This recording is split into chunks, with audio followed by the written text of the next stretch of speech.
Fast forward, in income or channel so age politics avenue. Political story share training because make headlines na jembre na EDB exum ewa need even ya hudaksimu. Se ene EDB kanya. Stress bit ma subscribe to the channel. His notification bell so share na for front so into me NKB. Mami emfa enra eye parliament. So na no ekoso. Na abra late president. I beg your pardon, former president John Akufo etimi ebubre mu ewo hono. Onua euphoria etimi ebubre mu na enye asem koto akra. Na majority leaders omo ewo parliament na nsema no mu ebusa nyina na se na Addo dankwa Akufo Addo na owai papa no edi na no disem ebai na yemongwrem ni yehwe se ne parliament isibi eye abra speaker of parliament aban babe o kan ana o kan na Addo dankwa Akufo Addo na no edisem se ne majority isibi eye fae yembo inra ya parliament na yehwe ne yeko ene de eba Addo-Akufo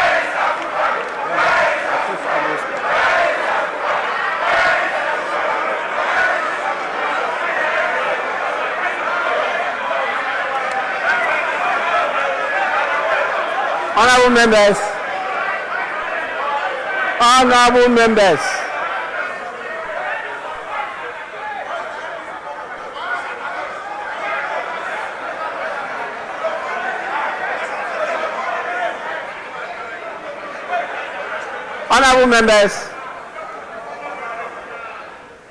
I have a formal communication from His Excellency, the former President, Nana Addo dankwa Akufo Addo.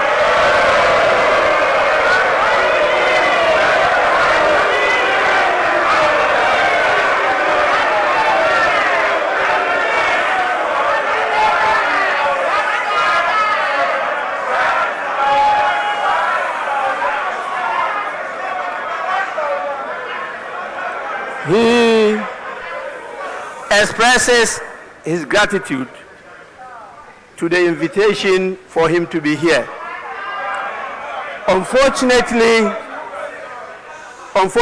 for good reason, he is not able to attend this occasion. It's a lie. Honorable members, he, however, extends his best wishes to you and to His Excellency the President on this occasion.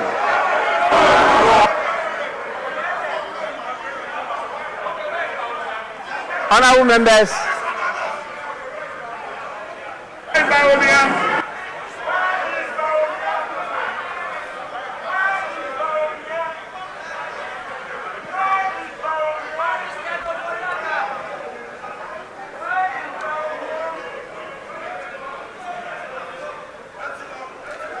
members, we also have the presence of the former Speaker of Parliament, Right Honorable Sechi Hughes.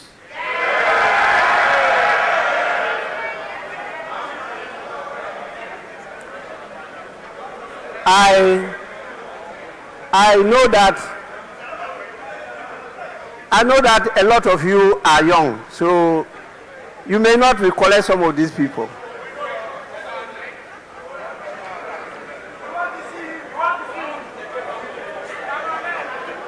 Honorable members, we also have a number of the members of the Council of State who are here today. We have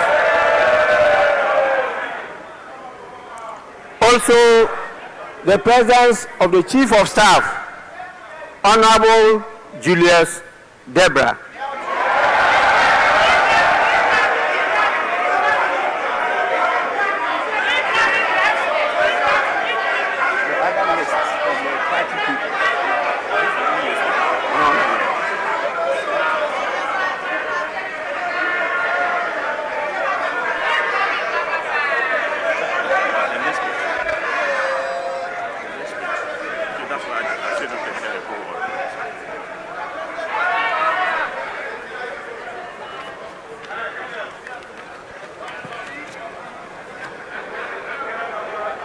Honorable members, we have with us the former Speaker of Parliament, the Right Honorable Mike Aaron Okoye. We have the National Chairman of the National Democratic Congress, Honorable Johnson Asedu Nketia, and we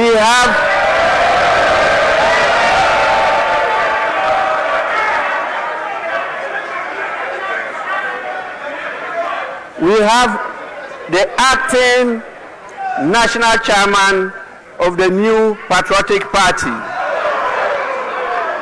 Mr. Dankwa Smith Bute.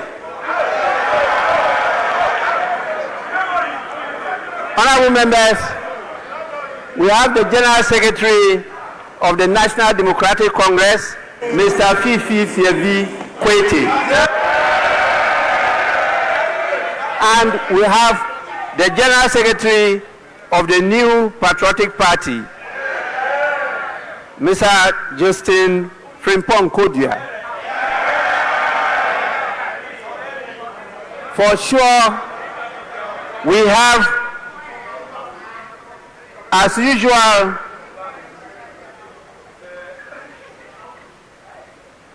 our brothers and sisters in the diplomatic corps.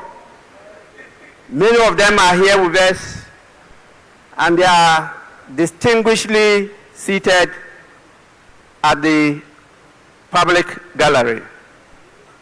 We also have the heads of the various security services. We have our revered traditional leaders, religious leaders, and the former clerks to Parliament.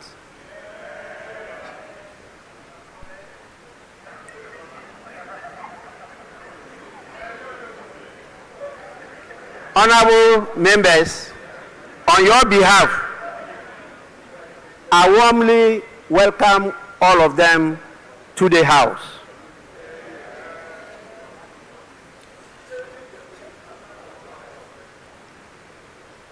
Now, I have the greatest pleasure in inviting His Excellency the President to deliver his message. Your Excellency, you may do so now.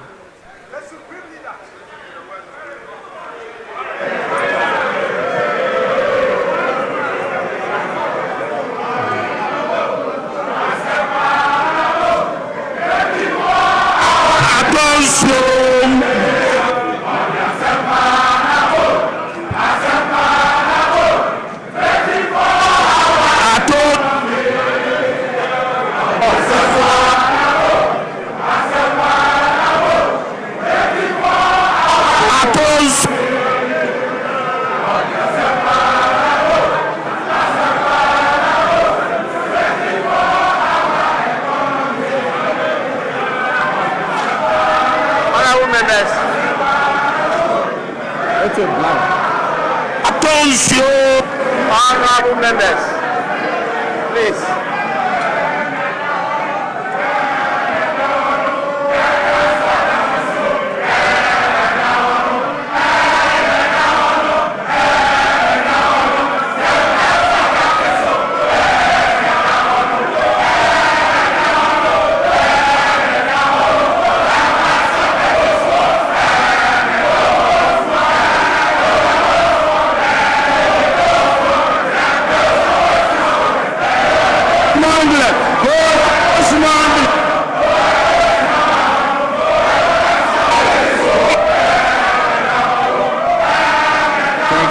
Right Honorable Speaker.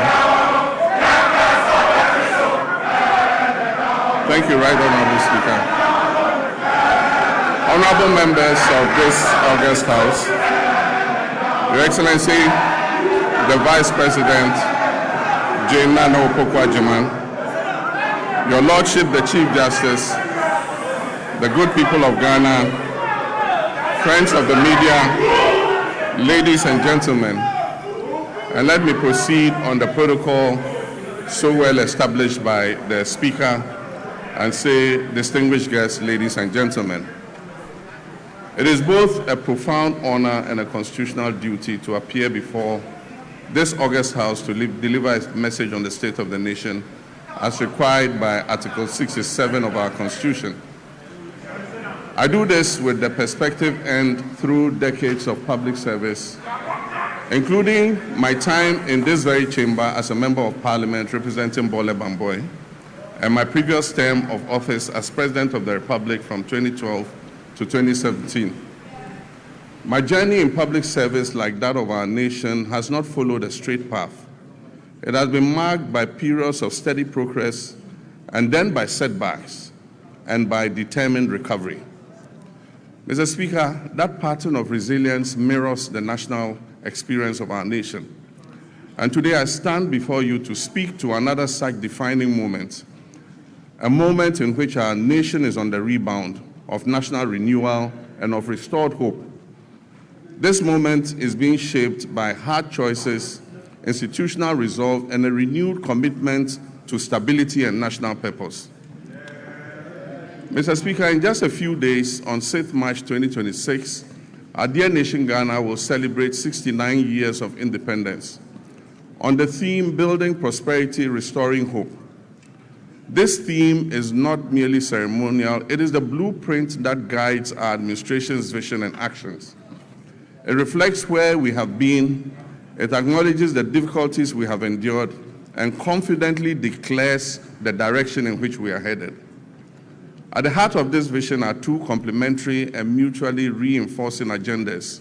One, the Resetting Ghana agenda, and two, the Accra Reset. The Resetting Ghana agenda is our national commitment to restore economic stability, rebuild public trust in our democracy, strengthen our institutions, and deliver tangible improvements in the lives of ordinary Ghanaians.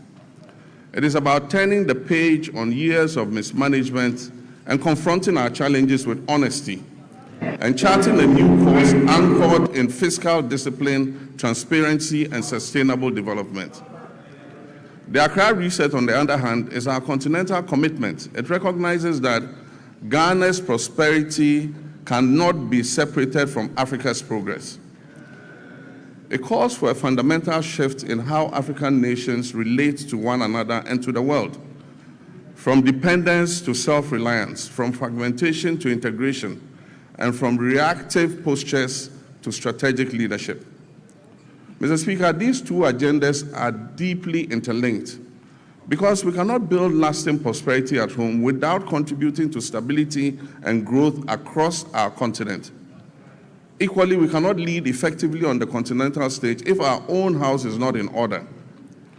Together, these frameworks demonstrate our determination to restore hope, not merely as a promise, but as a lived reality of Ghanaians and Africans alike. As we build on the foundation laid in 2025, the first year of my return to the presidency, we do so with clarity of purpose, unity of action, and confidence in our ability to deliver a future worthy of our people's sacrifice and their aspirations. Mr. Speaker, this moment of national renewal unfolds against the backdrop of a world in profound flux.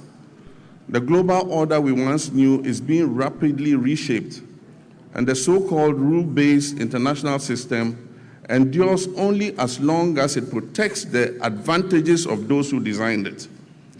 Once emerging nations like ours begin to operate within those same rules to rebalance power, the very architects of that order prove willing to relax their commitments. Ghana, like many nations, has learned this hard truth. We cannot respond to this new reality with fragmentation, hesitation, or continued dependence. History has long taught us that resilience and prosperity will not be handed to us. They must be built deliberately through cooperation, self-belief, and strategic alignment. This era ahead demands that Africa must move from a posture of dependence to one of collective self-reliance.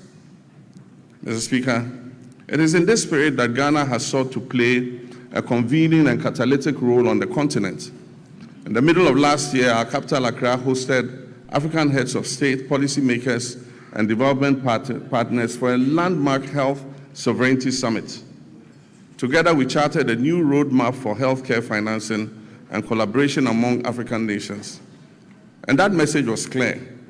Africa must take ownership of its health security, pool its resources, deepen collaboration, and design financing solutions that reflect our realities rather than external prescriptions. Strong economies require healthy populations, and health sovereignty is inseparable from economic sovereignty. The same logic applies to trade, industry, and economic growth. Africa's future lies in dismantling our artificial borders, removing bottlenecks that stifle commerce, and fully activating a common market that allows our goods, services, and capital and ideas to move freely across the continent. No single African country, no matter how well endowed, can thrive alone in this new global environment. Rather, when we work together, our combined markets, our youthful populations, our natural resources, and our creativity will constitute one of the greatest economic opportunities of this century. Africa must summon the courage to shape its own destiny, building genuine sovereignty across Africa. The Global South requires a deliberate and disciplined plan, one that begins with unlocking the immense human and creative potential of our young people, strengthening regional value chains to add value to what we produce, mobilizing domestic capital to finance our own development, and speaking with a single, coordinated, and confident voice in global affairs. Mr. Speaker, this is how Africa can move from promise to power, from participation to leadership, and from dependence to self-reliance.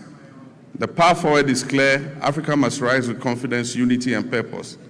And Ghana stands ready not only to rebuild at home, but also to work hand in hand with our African brothers and sisters to shape a future that is defined by shared strength, dignity, and prosperity. Mr. Speaker, we have resolved here in Ghana to operate with our eyes open, to protect our sovereignty, and to design policies that place our people first. We'll continue to engage with the world, but on terms that reflect our interests. We will uphold global norms, but we will not outsource our judgment. And we will build resilience at home so that shifts in external power do not translate into hardship for our citizens.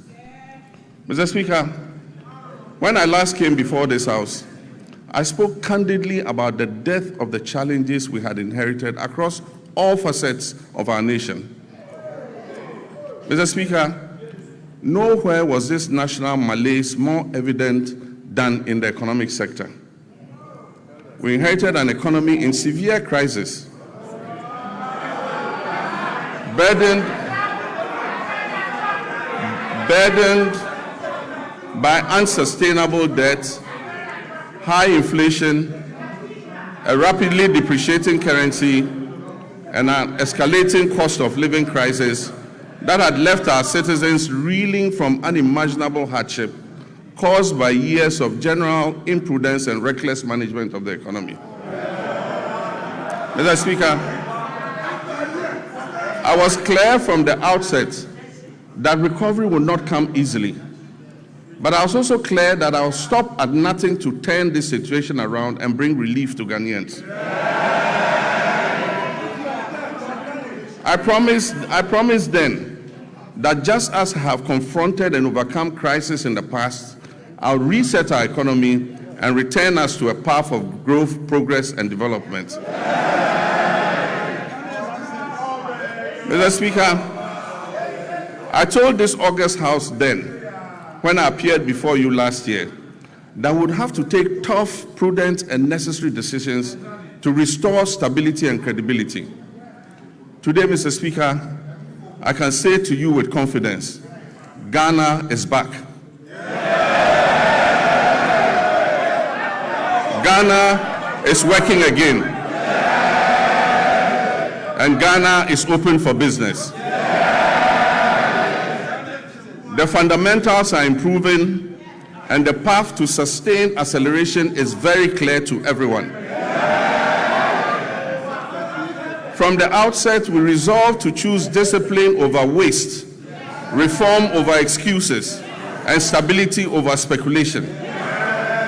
As a responsible government, our first order of business was to halt the economic hemorrhage and restore order to our public finances. We tightened expenditure and commitment controls. We improved payables reporting and conducted a comprehensive audit of 2024 commitments to restore credibility and discipline. Mr. Speaker, these measures have begun to deliver some of the most remarkable economic outcomes in decades. Mr. Speaker, as we approach the celebration of our 69th independence anniversary, we do so not only with pride in our past, but also with renewed hope for our future.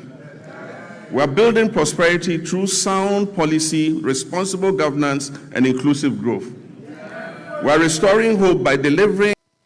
We end some of the team also. Mami and our so Jemre, the Senator Badi, the Nubi Edomedia. Onia, the Besambo room, na Sumo Consul.